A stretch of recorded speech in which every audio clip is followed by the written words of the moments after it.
اگه تا حالا فقیر بودی تقصیر ذهنته، نه دولت، نه خانواده و نه شانس. فقط یه چیز زندگی تو تغییر میده، اونم برنامه‌ریزی ذهن مثل پولداراست که تو این ویدیو نشونت میدم چطوری خودتو بسازی. سلام به تک تک نورهای این جهان، دوستتون دارم بی قید و شرط. بیشتر مردم صبحشون رو با یک ذهن شکست خورده شروع میکنن. اول گوشی و بعد شبکه‌های اجتماعی. انگار ناخودآگاهشون از همون اول روز داره برنامه‌ریزی میشه برای استرس، فقر، مقایسه.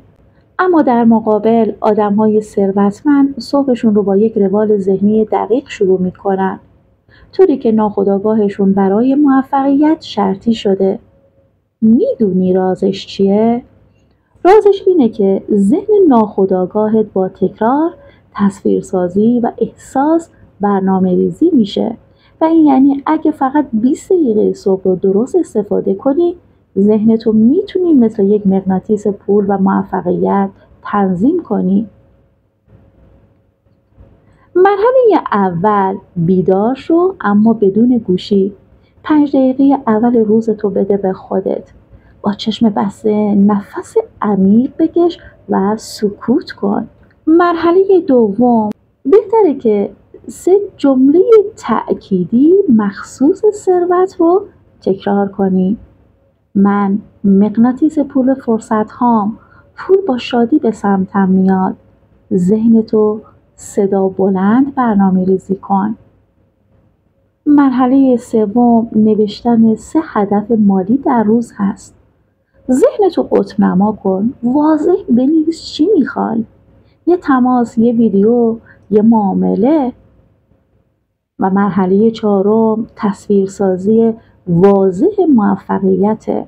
یعنی 2 دقیقه چشتو ببند، خودتو ببین وقتی حس موفقیت و پول وارد زندگیت شده. و مرحله پنجم، یه اقدام کوچیک مالی هست. همین حالا یه کار کن که ذهنت بفهمه جدی هستی.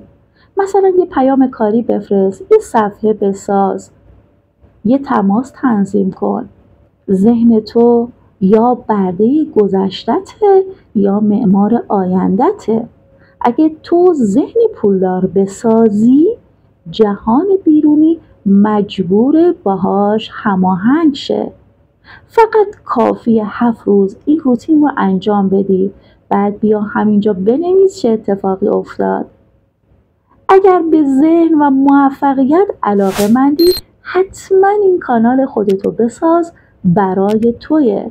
سابسکرایب کن، چون در قسمت بعدی میخوام بهت بگم چرا قانون جذب برای 90% مردم جواب نمیده. حالا تو بگو صبحاتو چجوری شروع میکنی؟ ذهنتو چطور بیدار میکنی؟ خودتو بساز، قدرتت رو صدا بزن. تو میتونی.